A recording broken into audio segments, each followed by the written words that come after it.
हेल' लोगोफोर नोंथांमोनखौ दिनै गोदान भिडिअ बरायबाय लोगोफोर दायो आं बे समाव नोंथांमोननो मोनसे गोनांथार इम्पर्टेन्ट भिडिअ लाना फैदों दायो बे समाव नोंथांमोना जे 2025 आवहाय जे पीएम किसाननि मोननो गोनां 2000 रांखौ दायोथ' नोंथांमोना मोननो थांगासिनो दङ नालाय दा बिनि सिगां नोंथांमोना बे मोनसे खामानिखौ बे 2025 आवहाय दायो नोंथांमोना मोनसे खामानिखौ मावोब्लासो दायो जे पीएम किसाननि 2000 रां बेखौ नोंथांमोना मोननो हागोन जेबो प्रब्लेम गैयालाबानो दायो लोगोफोर गोबाङानो बेबायदि खामानि मावैयाव थांनाय 18थि किस्तियावहाय गोबाङानो मोननो हायाखै बेनिखायनो नोंथांमोना दायो बे 2025 आव मोनसे खामानिखौ मावनानै लानांगोन अब्लासो बे 2000 रांखौ नोंथांमोना मोननो हागोन दायो लोगोफोर नोंथांमोना मा मावनांगोन नोंथांमोना केवाइसि होनांगोन नाथाय नोंथांमोना सोरबादिया माबादिया नोंथांमोना केवाइसि होनांगोन बेखौ आं दिनै बे भिडिअआव खोन्थालांगोन बिनिफ्राय आरो गोबाङानो दाख्लैनिफ्राय आंनियावहाय मोनसे कमेन्ट फैबाय थादों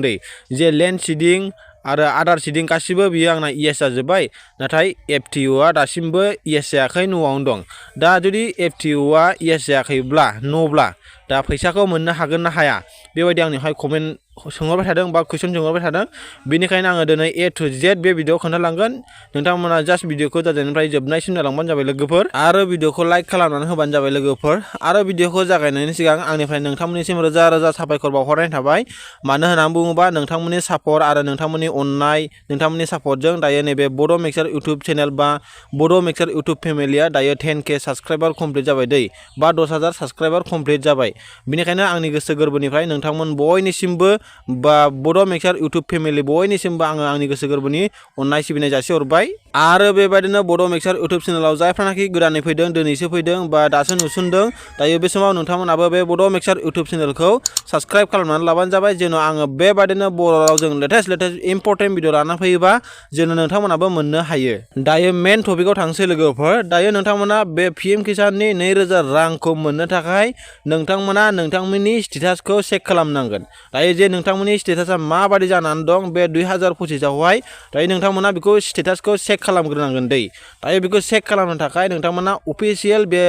पीएम किसाननि अफिशियेल वेबसाइटआव फैनांगोन आरो आङो बे वेबसाइटनि लिंकखौ आं भिडिअनि डिसक्रिप्शनाव होनानै दोनगोन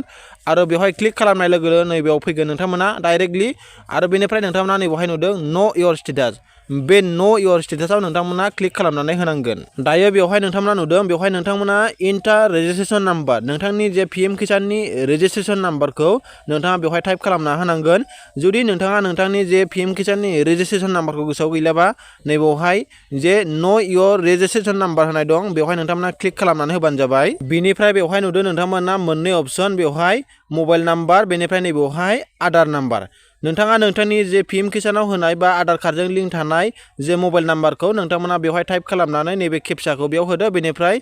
गेट माय अटिपि बेयाव क्लिक खालामबानो नोंथांनियाव मोनसे अटिपि थांगोन बेनिफ्राय बे अटिपिखौ होबानो नोंथांनि जे पीएम किसाननि रेजिस्ट्रेशन नाम्बार बेखौ मोननो हागोन बेनिफ्राय नोंथांमोना बेखौ स्क्रिनशट बा कपि खालामनानै लानो हागोन आरो जुदि नोंथाङा नोंथांनि आधार कार्ड होनानैबो नुयो बेवहाय दंखायो नै अपशन पीएम किसाननि रेजिस्ट्रेशन नाम्बार होनानै नोंथांमोना लगइन खालामबा बेयाव बेबायदि गेवगोन आरो बेयाव नोंथांमोना नुनो मोन्दों बेयाव नोंथांनि गासिबो गामि गासिबो नेम डिटेल्स गासिबो बेयाव सो जाजोबगोन दायो बेवहाय नोंथांमोना बेयाव नुदों एसे स्क्रल डाउन खालामबा बा बोखोबा बेवहाय नुदों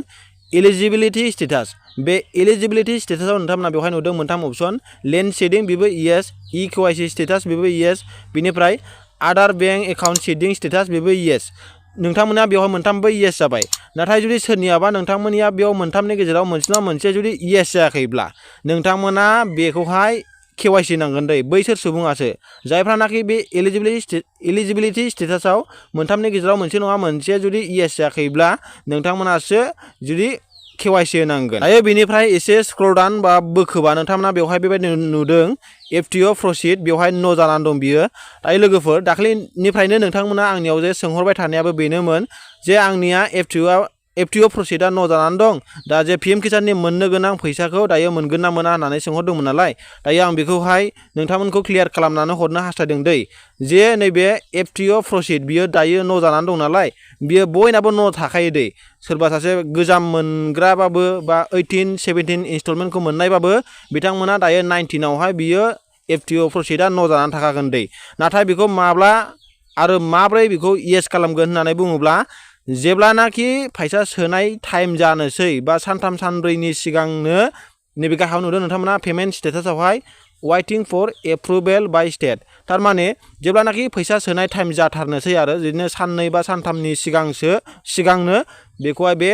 स्टेट गभर्नमेन्ट जोंनाथ' आसाम नालाय बे एग्रिकालचारनि जे डिपार्टमेन्ट जे आसाम स्टेटनि जे आसाम गभर्नमेन्टनि जे एग्रिकालचार डिपार्टमेन्ट बिथांमोना फैसा सोनायसै समावहाय बे जोंनि एफटिअ प्रसिडखौ येस खालामना होगोन दे बेखौ बयनिखौबो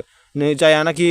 गोजामानो जा गोदानानो जा बयनिखौबो येस खालामना होगोन। बेनिखायनो नोंथांमोना बेखौ टेनसन लानांगौ गैया लोगोफोर नोंथांमोना जास्ट बै गोजौनि मोनथामा येस जाजोबबानो नोंथांमोना फैसाखौ मोननो हागोन। दायो लोगोफोर आंनि भिडिअ लाबोनायनि मेन रिजनाबो बेनोमोन नोंथांमोननि कुइसनखौ रिप्लाइ हरनो। बेनो जाहैबाय दाख्लै नोंथांमोना एफटिअ प्रसिड न'खौहाय फैसाखौ मोनगोन ना मोना होननानै सोंहरबाय थादोंमोन नालाय दायोथ' आं बेखौ क्लियार खालामना हरबाय नोंथांमोना टेनसन गैया लोगोफोर नोंथांमोना फैसाखौ मोननो हागोन। बेनिफ्राय आं जे केवाइसि होनांगोन होननानै बुंदोंमोन ना बे जाहैबाय नोंथांमोना जे पस्ट अफिस बा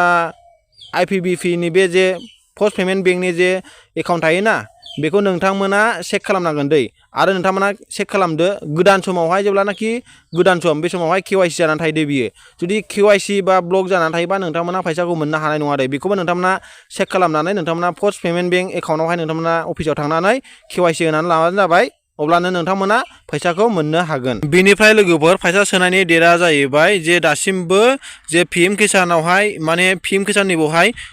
पिएम किसाननि अफिसियेलावनो बिथांमोना डेटखौ होनानै दोनखायो दै माब्ला सोगोन नाथाय दासिमबो बिथांमोननिफ्राय डेटआ ओंखारनानै फैयाखै नाथाय जोङो मिथिखागौ जे दायो मास मोनब्रै जाबाय बेनिखायनो पिएम किसाननि जे फैसा बेखौ नोंथांमोना मोनखासिगोन आरो थाबैनो डेटखौबो बिथांमोना होखासिगोन बा